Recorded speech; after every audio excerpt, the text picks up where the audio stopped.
Hola, ¿qué tal? Bienvenidos una vez más a su programa Entrevista de RT. En esta oportunidad, esta servidora desde Caracas, Venezuela. Un país, por cierto, muy cercano a Colombia. La mayor producción de cocaína del mundo está asentada allí. Y también somos vecinos bastante cercanos, a unas 5 horas de vuelo, de los Estados Unidos, el país que consume más drogas en todo el planeta Tierra. Para hablar sobre cómo impacta todo esto a esta sociedad venezolana, vamos a estar conversando con el mayor general Richard López Vargas, quien es además Superintendente Nacional Antidrogas. ¿Cómo está? Gracias, Erika. Gracias por tu invitación. Todo excelente. Vamos a comenzar hablando sobre cómo estos flagelos pues dañan a Venezuela, esa introducción que hacíamos al principio, tan cerca de dos vecinos tan problemáticos. Sí.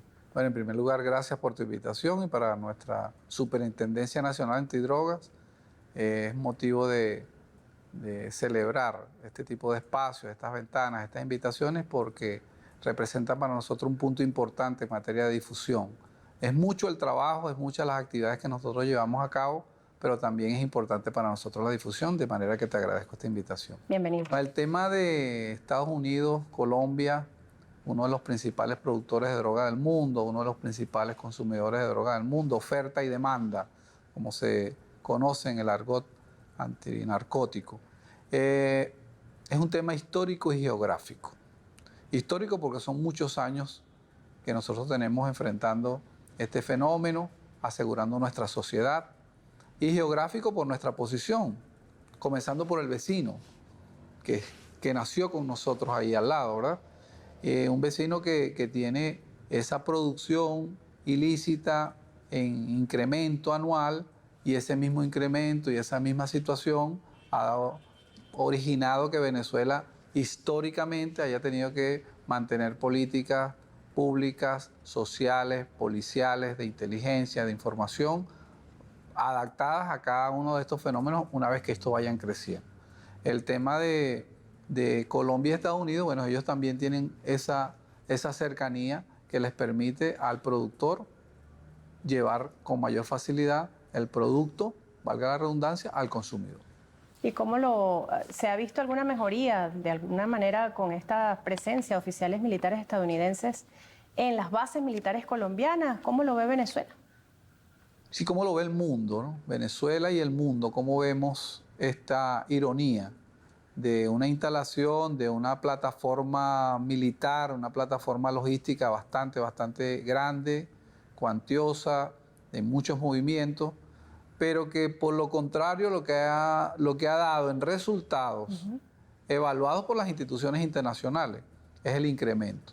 O sea, hablamos de 9 bases militares distribuidas transversalmente en el territorio colombiano, desde el norte de Colombia hasta el Cauca, al sur de Colombia, y estas bases militares están a pocas distancias de los departamentos que tienen todos los cultivos ilícitos y también el sistema de laboratorios para la producción de clorhidrato de cocaína y también de marihuana.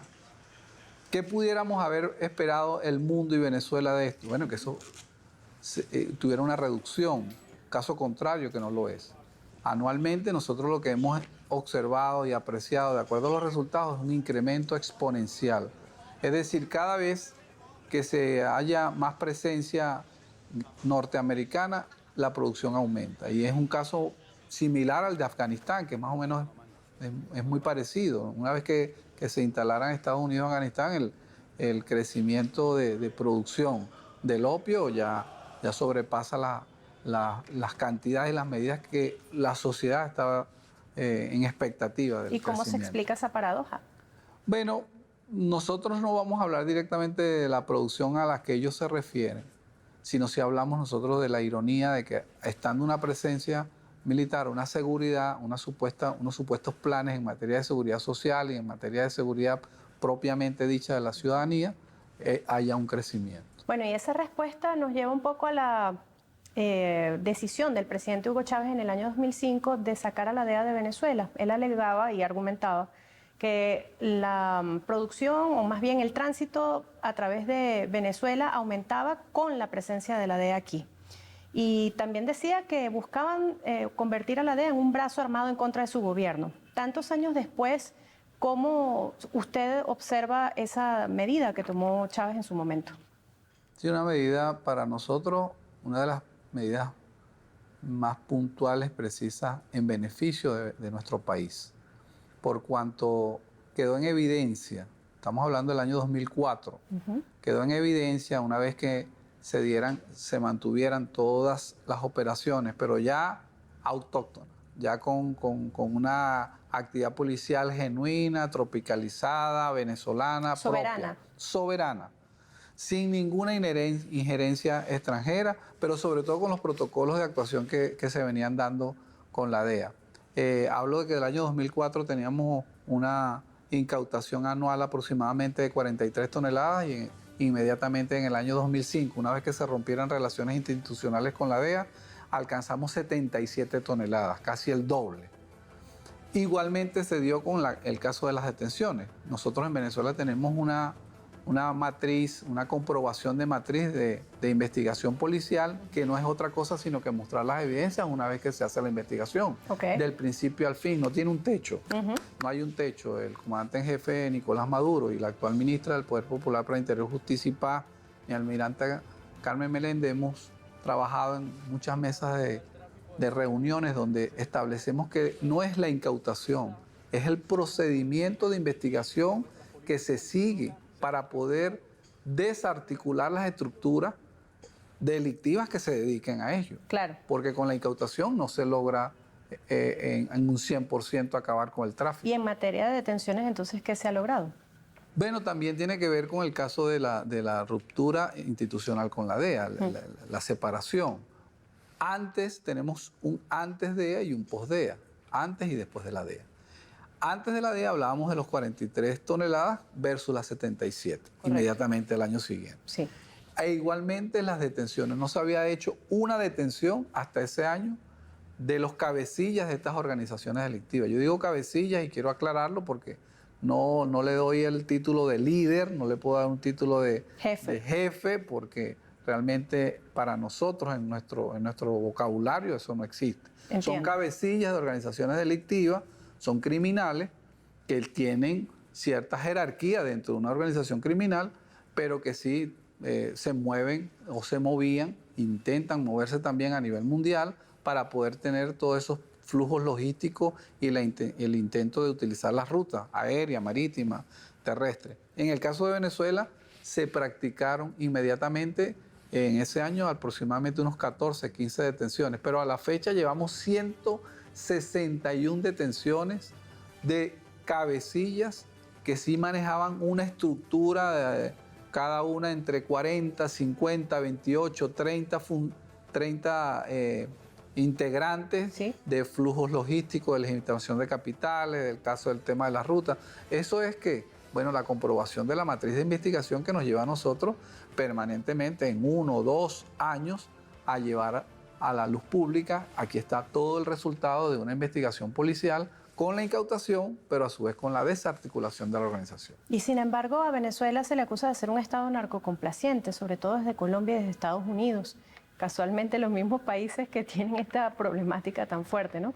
Pero uno de los asuntos que más toma los medios de difusión cuando tiene que hablarse sobre este asunto es justamente la decisión de la DEA de pedir dinero o de ofrecer dinero por los miembros del gobierno venezolano.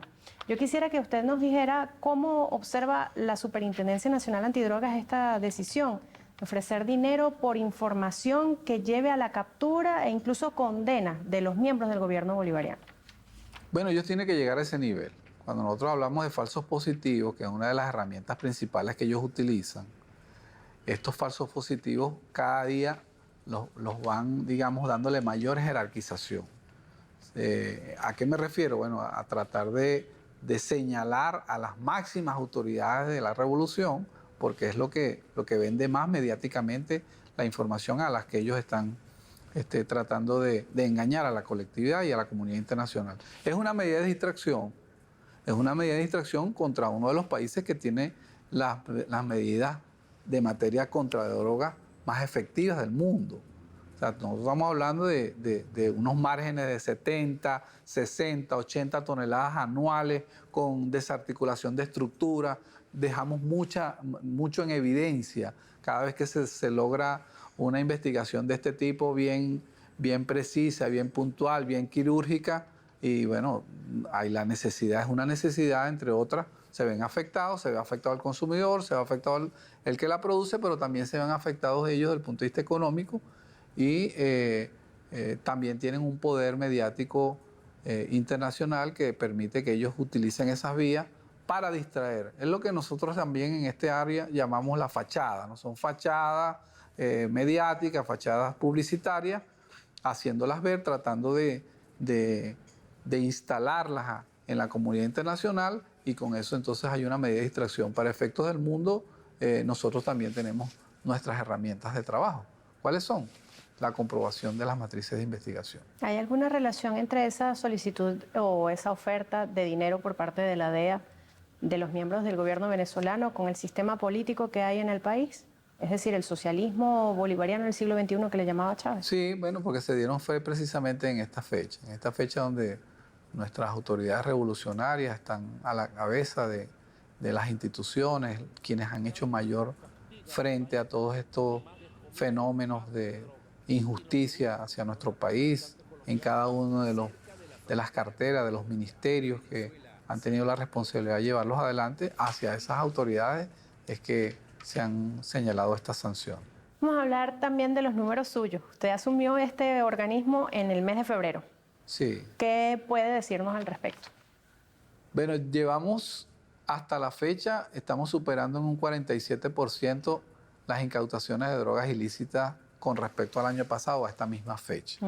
Sobrepasamos las 13 toneladas y medias al día de hoy de incautaciones a nivel nacional. Es importante señalar que estamos hablando del macrotráfico y del microtráfico también, que es tan importante cuando hablamos del tema transversal, la parte preventiva, la parte de difusión de información, macrotráfico y el microtráfico que también se da. Tenemos una cantidad de unidades desplegadas de la policía, el CICPC, Guardia Nacional, la misma Fuerza Armada Nacional Bolivariana.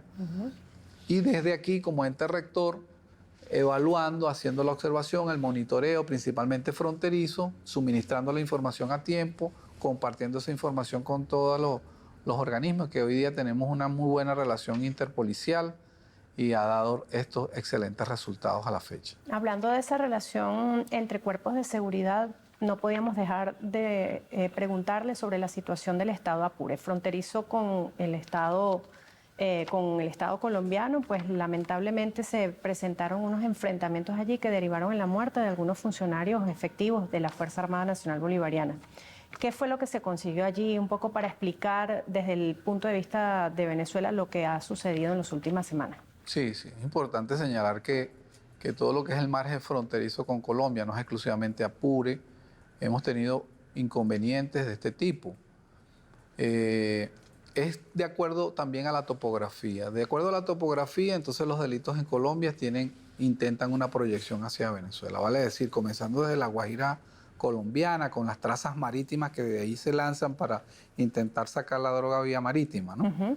Pero por otra parte, el sur del lago, municipios de Sumaría, Semprún, con el tema de los laboratorios, es por la topografía.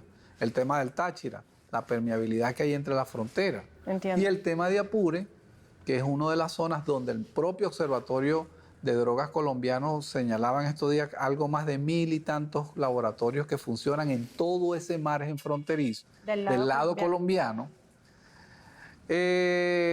Son dirigidos, direccionados, y los que lo operan son organizaciones delictivas.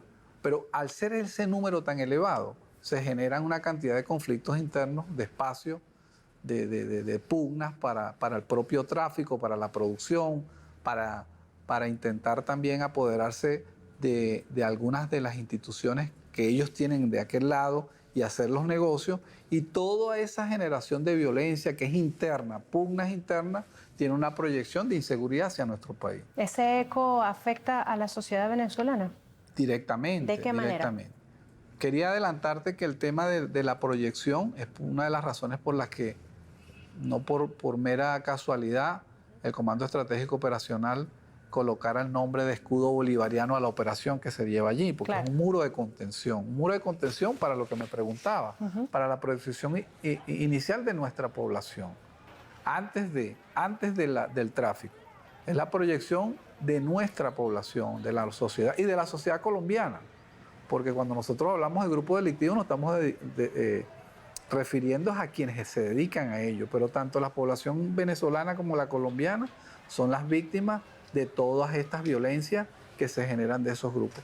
Que ellos después traten de identificar como que si fuesen enfrentamientos contra la Fuerza Armada Nacional Bolivariana, no. Es la proyección, repito, de todos estos males que aquejan el lado fronterizo colombiano que se traducen en todos estos enfrentamientos hacia el lado venezolano. ¿Había drogas en esos campamentos? Sí, en todos esos campamentos se consiguieron drogas. Las evidencias las tiene las propias autoridades colombianas, eso no está aquí en Venezuela, pero me refería al caso del Observatorio de Drogas de Colombia que señalaba esa cantidad de laboratorios. Yo me refiero al caso de Apure. Al caso de Apure. Sí, ¿había drogas allí? En los campamentos, sí, perfectamente. ¿Qué más había allí? Droga y también minas. Hay un sistema de minas antipersonales y también unas minas de explosión para impedir el avance de vehículos que se consiguieron ahí. Son de construcción artesanal. A la luz pública salió un documental donde estaban refiriendo cómo era que lo utilizaban, sobre todo mucho con bombonas de gas doméstico. Y de hecho esas fueron una de las que le causaron la mayor cantidad de daños a nuestra Fuerza Armada Nacional. ¿La superintendencia está trabajando con el resto de autoridades, sí? Sí, hay una vinculación permanente con el Comando Estratégico Operacional, todo lo que son nuestros comisionados que están desplegados a nivel nacional, pero también con la intervinculación interpolicial que tenemos con todas las unidades que tienen materia antidroga en todos los estados y en particular en este caso en el estado Apure. ¿Es posible la coordinación entre las autoridades venezolanas con Colombia para tratar de solventar esa situación? No, hasta ahora no ha habido la posibilidad de una buena coordinación. Son instituciones que tienen un silencio operativo y administrativo ante las intenciones que tenemos nosotros también de tratar de llevar la mejor solución de paz en la zona para la sociedad, para la población.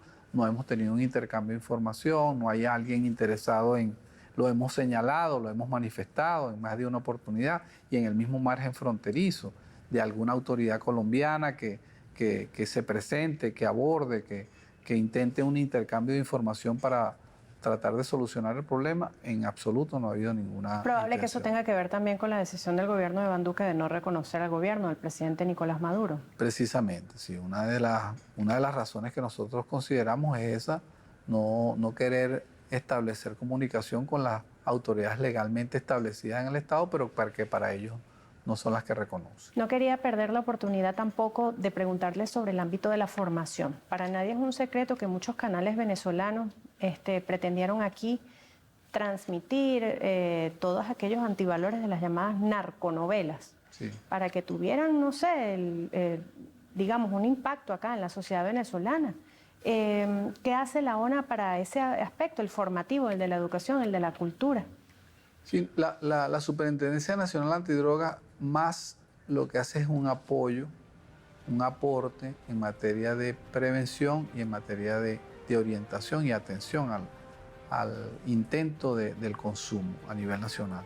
Pero no caló en la ciudadanía, en la sociedad venezolana, por un tema cultural. Generacionalmente en Venezuela, y te lo digo como Superintendencia Nacional Antidroga, que tenemos nuestro observatorio y un monitoreo permanente de toda nuestra población para determinar incluso lo que es el tema del consumo y la prevalencia del consumo de nuestra población. Culturalmente nosotros tenemos una resistencia al consumo de drogas ilícitas. ¿Tienen datos sobre ese asunto? Sí, el 0.2%, de acuerdo al último monitoreo que hiciera la Oficina de Drogas de la ONU, establece que Venezuela alcanza apenas esa cifra en el consumo de drogas. Una cifra que para nosotros es motivo de orgullo, tomando en cuenta en primer lugar lo que te decía del tipo de nuestra idiosincrasia, de nuestra cultura, de nuestra educación, apoyado con todas las políticas públicas gratuitas de atención a a la población en materia de prevención. Desde el punto de vista educativo, deportivo, hay planes anuales que se llevan con todos los ministerios que tienen que ver con estas materias y nosotros con el despliegue que tenemos a nivel nacional de todos los comisionados, logramos la efectividad de estas actividades. Hay países de la región que están despenalizando poco a poco el consumo y también el intercambio de algunas drogas, como por ejemplo la marihuana. Y en este caso me refiero a México y a Uruguay. De darse el caso aquí, el debate en Venezuela, ¿cuál sería la postura de usted como superintendente? Bueno, no, en Venezuela no es motivo de debate el tema de la marihuana, ¿no? De la cannabis. Por ahora. No por ahora. Oficialmente, mejor dicho. No creo y no asumo, y lo digo como venezolano, como superintendente y conociendo también nuestra historia, nuestra idiosincrasia y nuestra visión, lo que futuramente nosotros estamos visionando. Y nuestra posición también ante la Oficina de Drogas y de Crimen de la ONU. Ya Venezuela ha manejado y ha mantenido una posición firme en cuanto al manejo de la marihuana, indiferentemente de que hayan unos países que le estén intentando hacer el uso medicinal, pero Venezuela no entra dentro de los países que va en el debate aportando el uso de la marihuana, por cuanto siempre para nosotros va a ser una droga y estamos en proyección y en protección a la humanidad, a la sociedad. Nosotros vamos siempre propendiendo a la seguridad del ser humano. Y hablar de que pudiéramos de una u otra forma aprobar el uso de la marihuana, en Venezuela eso no está determinado por ahora. Hace unos días se estaba realizando una reunión de la ONU para el asunto de las drogas, ¿no? ¿Cómo ha salido Venezuela en esos informes? ¿Cómo ha salido Colombia? ¿Cómo ha salido Estados Unidos? ¿Alguien los fiscaliza? Bueno, tenemos las 64 sesiones en la ONU en materia de droga. Venezuela es observador, no es país miembro. Estamos precisamente ofreciéndonos a nosotros para que nos permitan ingresar a las elecciones que es en el año 2023 de esta comisión, que es una comisión para nosotros sumamente importante, pero aún siendo observadores que tenemos participación, no hemos dejado ese espacio vacío. Venezuela siempre ha estado interesada en estar allí, junto con todos los demás países, son 52 países en total que participan en estas reuniones. Y sí, hay un respeto hacia nuestro país, tengo que ser responsable en este sentido. Ellos saben cuál es nuestro trabajo, saben cuáles son nuestros resultados. Permanentemente nosotros hacemos llegar nuestros informes, nuestros resultados. No así los demás países que también están allí presentes, que tú lo señalaste. Ellos quedan en evidencia. Obligatoriamente la oficina tiene que emitir su informe anual y en ese informe anual lo que tú y yo acabamos de conversar con respecto al consumo, a la producción, a la demanda que se tiene. Y bueno, sí, es importante que el resto de los países que participan con nosotros allí se percaten anualmente de nuestra participación, de lo que presentamos, de las evidencias, y hay ese intercambio de información. En esa oficina todos los que están allí presentes han visto cómo Venezuela no ha dejado ese espacio vacío para presentar sus evidencias. Bueno, con esas palabras me quedo. El mayor general Richard López Vargas, Superintendente Nacional Antidrogas, gracias por habernos concedido esta entrevista. Gracias, Erika. Gracias por la invitación. Y bueno, de esta manera nosotros despedimos su programa Entrevista y será hasta una próxima oportunidad.